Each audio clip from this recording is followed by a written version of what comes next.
నేటి నుండి ధనుర్మాసం ప్రారంభం సందర్భంగా పెదవేగి మండలం విజయరాయి గ్రామంలో గల శ్రీ వెంకటేశ్వర స్వామి శ్రీ వేణుగోపాల స్వామి వారి దేవస్థానంలో ప్రత్యేక పూజా కార్యక్రమాలను నిర్వహించినట్లు ఆలయ అర్చకులు పిబి రంగనాథన్ తెలిపారు. ఈ సందర్భంగా ఆయన మాట్లాడుతూ ధనుర్మాసం హిందువులకు ఎంతో ముఖ్యమైనదని ఆయన అన్నారు. ధనుర్మాసాన్ని పురస్కరించుకొని ఆలయంలో ప్రతిరోజు అర్చన కార్యక్రమాలు, గోత్రనామాలతో పూజలు, సహస్రనామ పారాయణం, తిరుప్పావై తదితర పూజా కార్యక్రమాలను నిర్వహించడం జరిగిందని ఆయన తెలిపారు. ఈ కార్యక్రమంలో వేణుగోపాలాచార్యులు, పిబి రంగరాజన్, కెవి వీర రాఘవాచార్యులు, కె రంగాచార్యులు తదితరులు పాల్గొన్నారు.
దసరా నవరాత్రులకి, శ్రీరామనవమికి, వసంతోత్సవాలకి, ధనుర్మాసంలో కూడా భారతం, భాగవతం, రామాయణం పఠించడం అలవాటుగా ఉంది పూర్వకాలం నుంచి.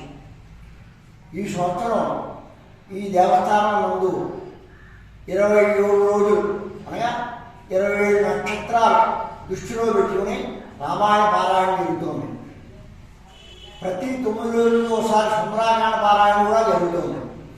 ఇంకో విశేషం ఏంటంటే మార్గశిర మాసం శ్రీకృష్ణుడికి ఎంతో ప్రీతి కాబట్టి కృష్ణుడిని ఎల్లవేళ తలుచుకోవాలి. కాబట్టి ఈ ధనుర్మాస సందర్భంగా సాయంకాలం 5 గంటల నుండి 6 గంటల వరకు భారత